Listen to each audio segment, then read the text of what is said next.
So we decided to take the night and sleep on the fact that for the 6th consecutive year, the Toronto Maple Leafs season comes to an end in the first round of the postseason.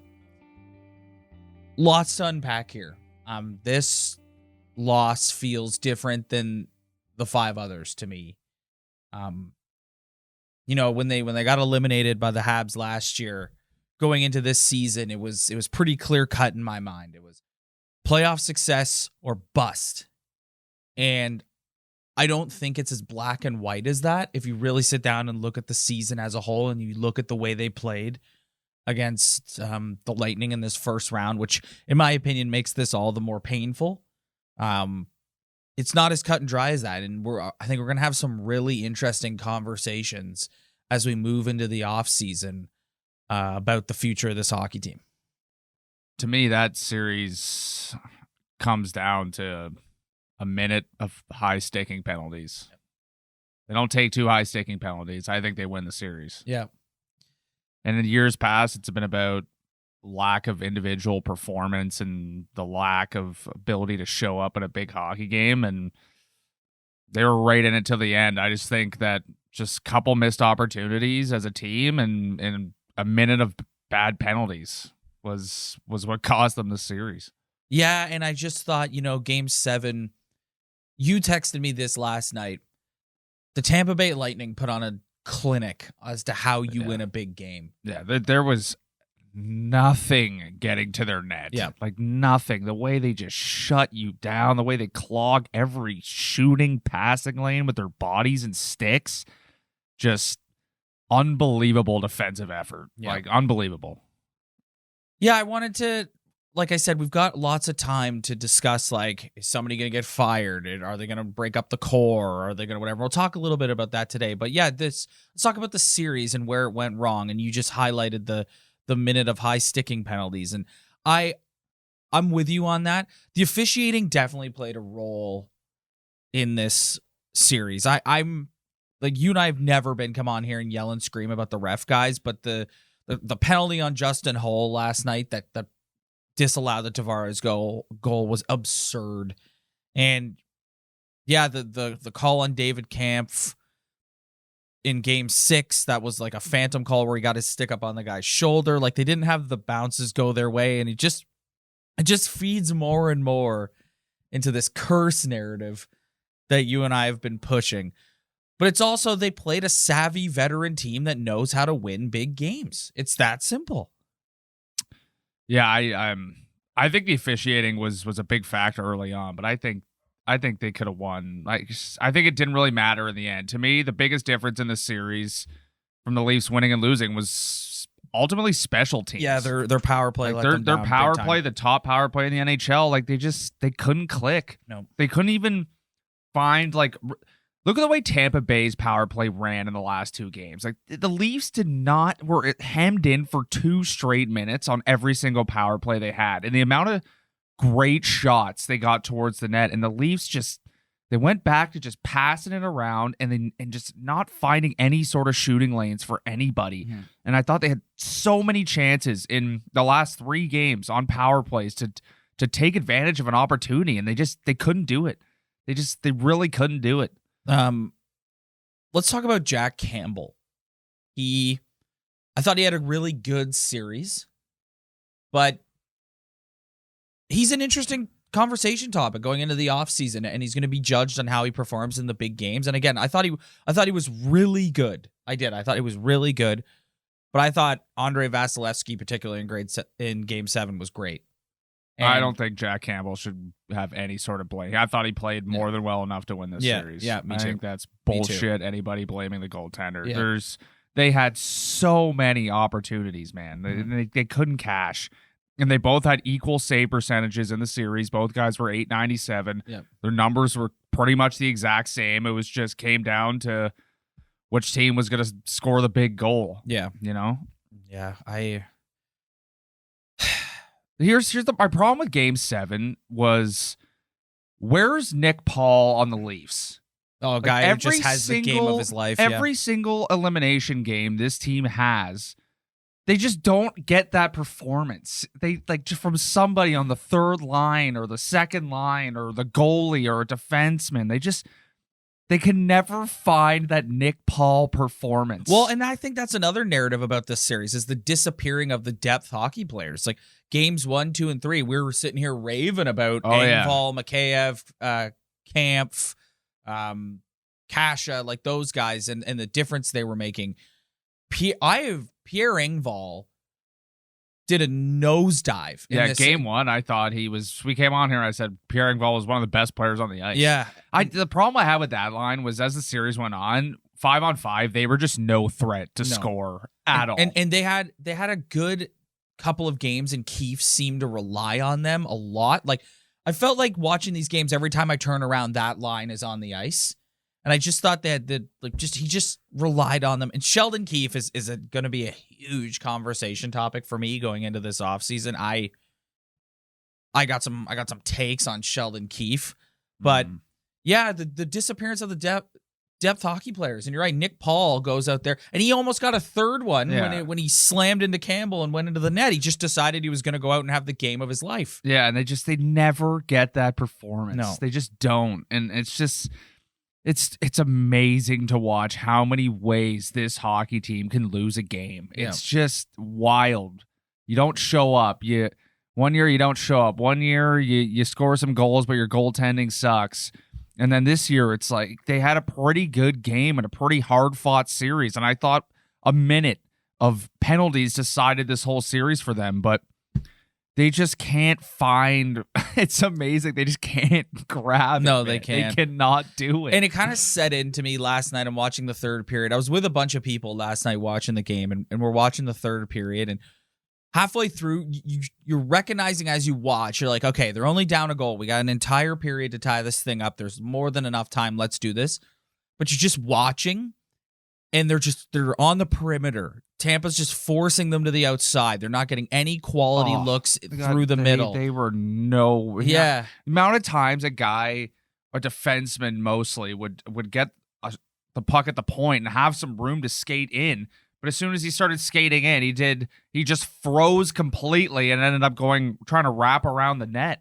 They just stick passing lane, body shooting lane. They just couldn't get anything through. Yeah. And the goal that Riley scored, like what a shot that was. Yeah. But you're not getting that many of those against. And so when you do get them, you have to capitalize. I know. Yeah. And plus, like the other goal got disallowed.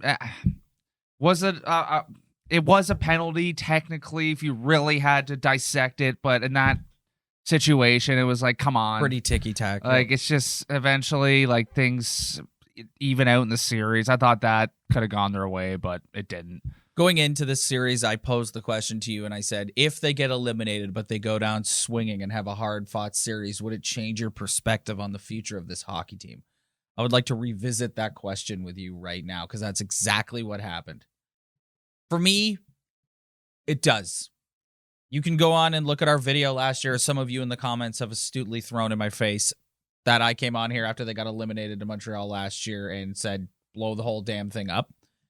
I don't feel that way this year. I think like you can't disregard the fact that they had the greatest regular season in franchise history. But at the same time, I do think that there needs to be some sort of repercussion for a 6th straight first round elimination. And yes, context is king here. They could have won that series, but they didn't. And it's the second year in a row where they've had a lead on a team and had a chance to sort of put it away, and they weren't able to do it.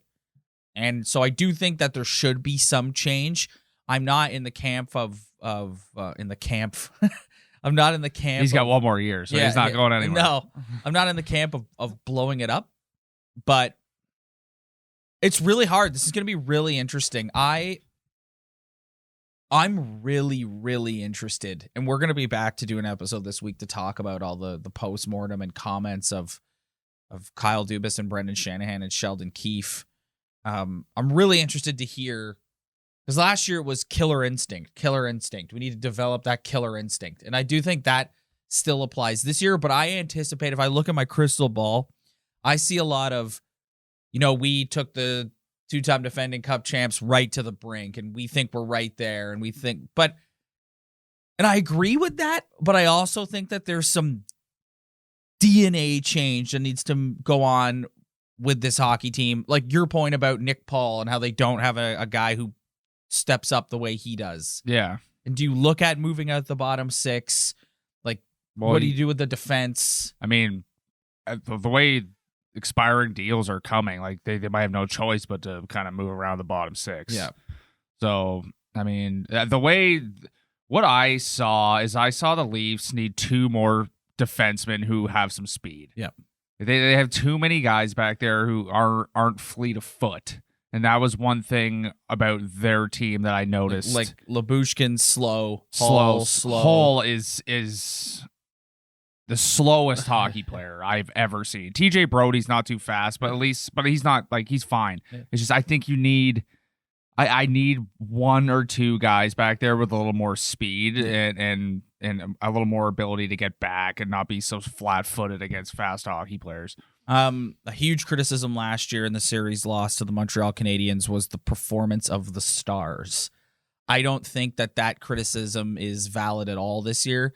You know, we talked early in this series about John Tavares, and I thought games 5, 6, and 7, he was fantastic.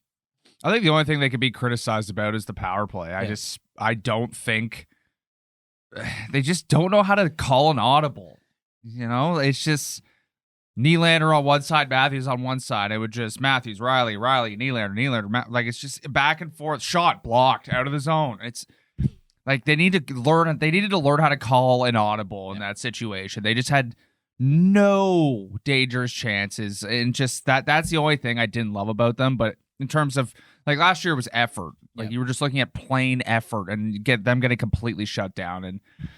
And I thought all of them were pretty consistent, pretty good at stretches of this series. Did you see the clips of Matthews and Marner after the game last night? They're pretty emotional. I was taken aback at how, particularly Austin Matthews, I was taken aback at how he was fighting back tears. Like he was gutted. Like, I mean, here's the thing about this team. As long as those 2 guys are at the helm, they're going to be in this position every single year. Like that's no matter what you do with this roster, no matter what you change, what guys get moved in, moved out, depth pieces, forwards, as long as these 2 guys are your 1 and 2, you're probably going to be in this situation for a couple more years. So I think it sucks for those guys because they thought they gave the effort that like last year was. Everybody was looking at them being like, where were you guys? And then they show up this year and it still didn't work for them. And it was 2 high sticking penalties that just cost them. Because I honestly believe they would have won that game if those 2 penalties weren't called. And they just like, how do you digest that loss if you're them? Like it's easy to look at yourself and say, I didn't give enough effort, even though everyone's on you and the fan base is annoying. But it's like we just thought we gave Austin Matthews going around throwing the body everywhere. Marner was playing on the ice every 10 seconds on PK time, power play time, and it still just wasn't good enough. So where do those guys go in the offseason? What's their mindset? Well, again, and I think that when you look at this before you want to be super emotional, when you look at this season, I do think you have to factor that in, and the fact that you said it before the playoffs, they have the hardest draw of any other team. Yeah. And anyone else, you would have liked their chances, and this was a tough series against a tough opponent. The problem with this series too is if they lost this series 3 years ago, it would have been all of us would be very different. Yep. It'd be I said that going into the playoffs. They just took a massive step forward. Yep. But it's not year 3. I said that going into the playoffs. I was like, because of the past 5 years, they've put themselves in a position where this is an uphill battle against the Tampa Bay Lightning. And if they lose, we're all going to be sitting here exactly like you and I are sitting here right now, like disappointed. And like, I don't know what to, it's so, I'm so conflicted and confused. And I don't know.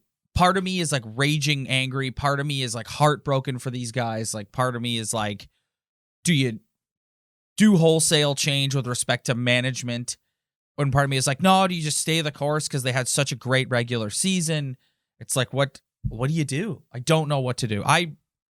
very, very interested to see what happens with the likes of Brendan Shanahan, Kyle Dubas, and Sheldon Keefe. Yeah, very interested. It's pretty wild. It's Ryan, even though our beloved Toronto Maple Leafs have been eliminated, we still got an entire slate of Game 7s today. So I got up this morning and I said, which one, like, you know what? I want to get invested in some of these games, and I'm going to be doing this for the rest of the postseason now, especially since the Leafs have been eliminated. So I fired open my BetStamp app, and I'm going New York Rangers money line on Bet Regal. They have the best odds on the app. Yeah, -137 Rangers on Bet Regal. And Sidney Crosby is injured, and I'm on the New York Rangers. I was on them to win Game 6 and force a Game 7, and sure enough, that's exactly what they did.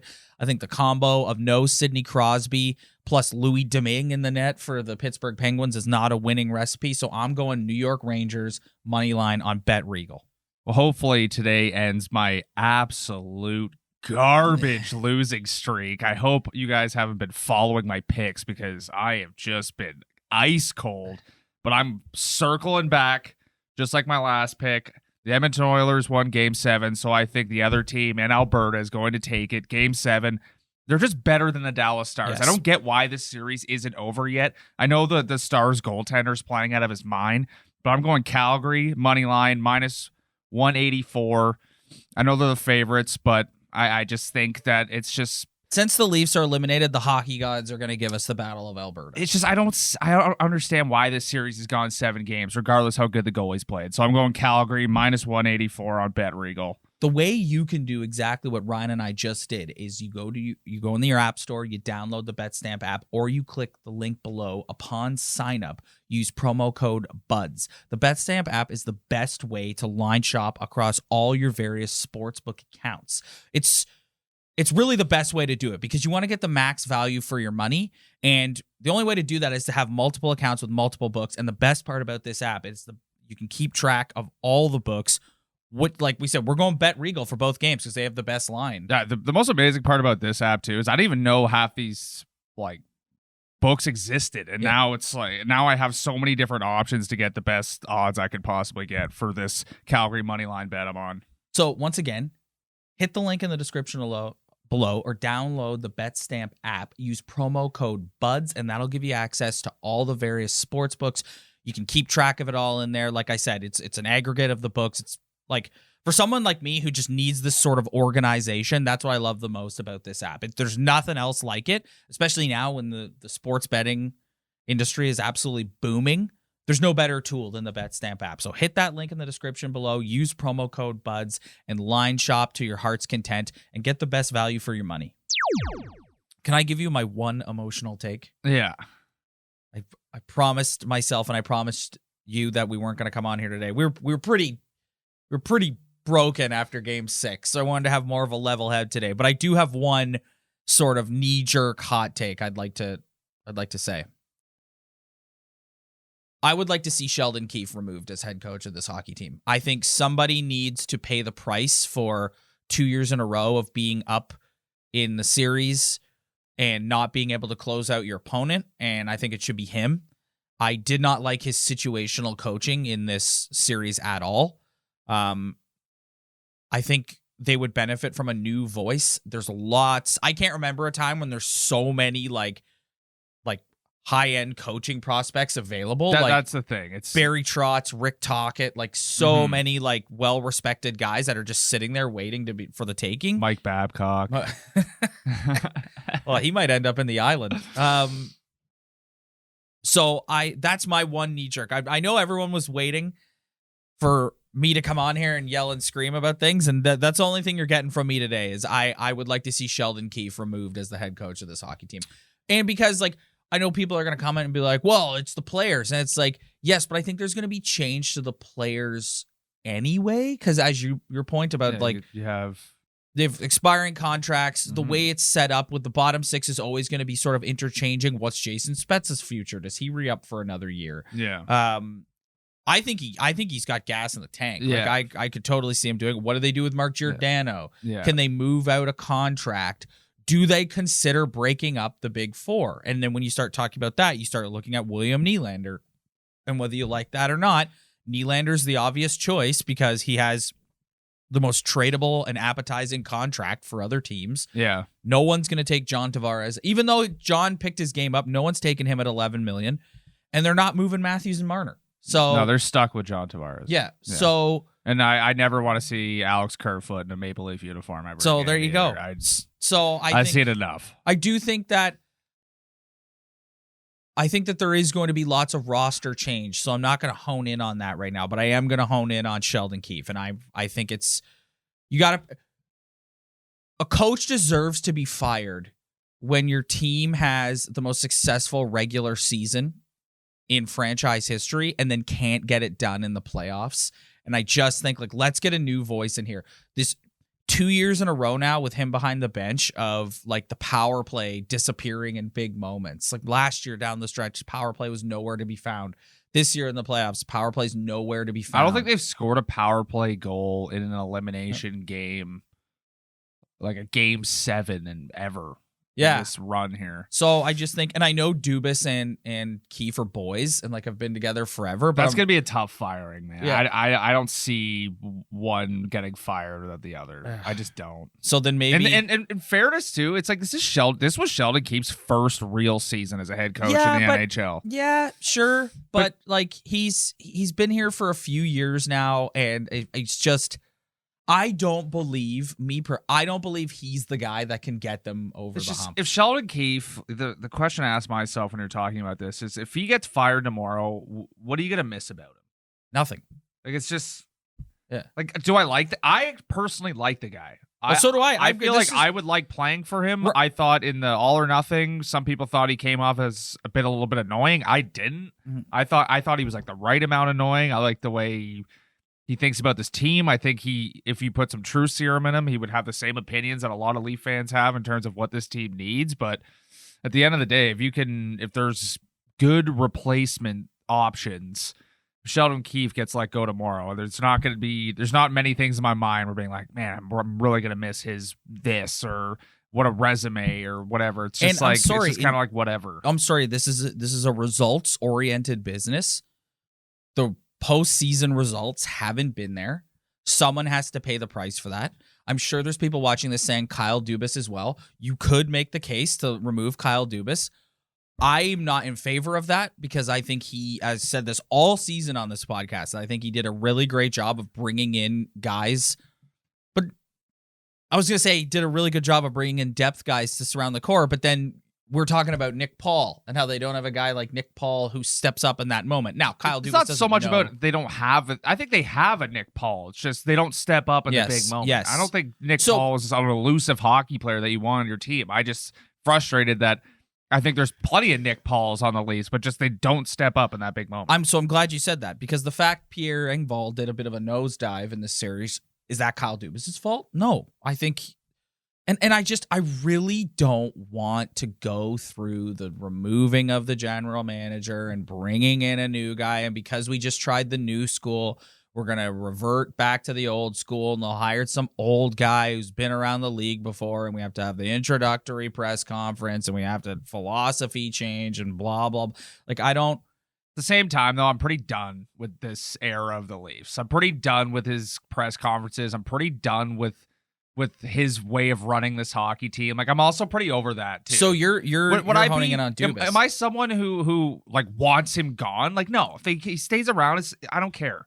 But if he also gets fired, I won't care either. Well, I think, we talked about Tampa putting on a clinic last night. I think what you're saying is in there. Like this high octane version of the Leafs, the way that the roster is constructed, whereas like if we have the puck more than you, we're going to win. And it's like theoretically on paper, that makes sense. Yeah. But you watch a game last night, it's like, sure, you can have the puck all game, but you're going to stay on the perimeter. Like you also just said, like it's a results-oriented business. Yeah. Like I don't care if he replaced... Well, Ryan, if we're going to talk results-oriented business, we need to go one step higher and look at Brendan Shannon. I know. It's just like...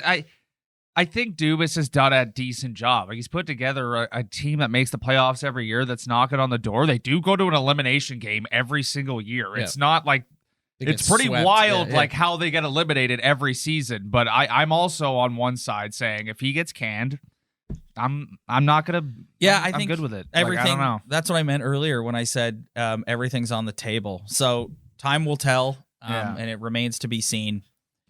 And yeah, it's too bad.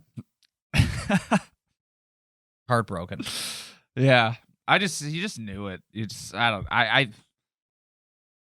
were just watching that game, and there's just like, I couldn't foresee a way they were going to win that hockey game. I just couldn't see it. Yeah, when Riley scored to tie it up, I got a little bit of hope. I'm like, okay, there's the one. And then like, just, what is it, like 3-4 minutes later, it's 2-1. And it's just like, man. Yep. Yeah. But, I mean, they got a lot of just like Jack Hamill's a UFA. Yep. You know, like they got Blackwell's a UFA. Oh, I see, dude. I see a scenario where they see Giordano. Yeah. I see an UFA. I see Mikheyev, Giordano. I see a reality with this team where, you know, it looks very different when they come back next year. Yeah. I do. Like, obviously, I think you can take seeing 16, 34, and 91 in the jersey next year. You can take that to the bank.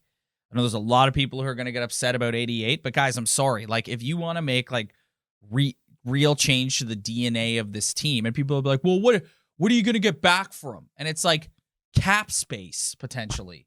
The team that is right up against the cap. And I'm not a William Nylander hater. I thought William Nylander played as well as he could play. Obviously, had a couple physical embarrassments at some point in the series, but all in all, William Nylander played as well as he could, I thought, in the series. But if you really want to change the DNA of this he's the team, only movable contract. Yeah, he's the only movable contract. I'm done with Kerfoot, too. Like you go to Cap Friendly and you look at their forwards, and he's their 5th highest paid forward. It's like, get out of here. This guy sucks, man. The guy, small. Go make a back pass at an elimination game again, you dummy. Oh. All right, we're going to get out of here. We'll be back later this week to do a full post-mortem after we hear about the sort of locker clean-out press conferences and what Kyle Dubas has to say. I don't think there's going to be any sort of swift change. Like, I'm not anticipating a story coming down tomorrow. Hey, I just thought of something. It's good news. This was the last year they're paying Phil Kessel $1.2 million. Oh, there you go. There's 1.2 to go and get somebody else. There's 1.2 to you get back. Yeah. Another thing, in last year they signed Wayne Simmons to a 2-year deal. It's like Wayne Simmons was a nothing hockey player for this team this year. He had moments where he was physical, and it's nice to have. Like, don't get me no disrespect to Wayne Simmons, but like he was a nothing hockey player for this team this year. So it's like you're gonna have to like evaluate all that, and we're gonna sit back and we're gonna watch. Yeah. So our YouTube channel has been bonkers for this entire playoff run, and I just want to say thanks so much to everybody, even you trolls who love coming on and talking your shit in the comments. It's pretty entertaining and pretty funny. If you haven't subscribed already, please hit that like and subscribe button below. Same thing if you're listening on the audio version. We're not going anywhere. We're going to be around. We'll be back this week, as I said, and we'll talk to you guys then. See you later.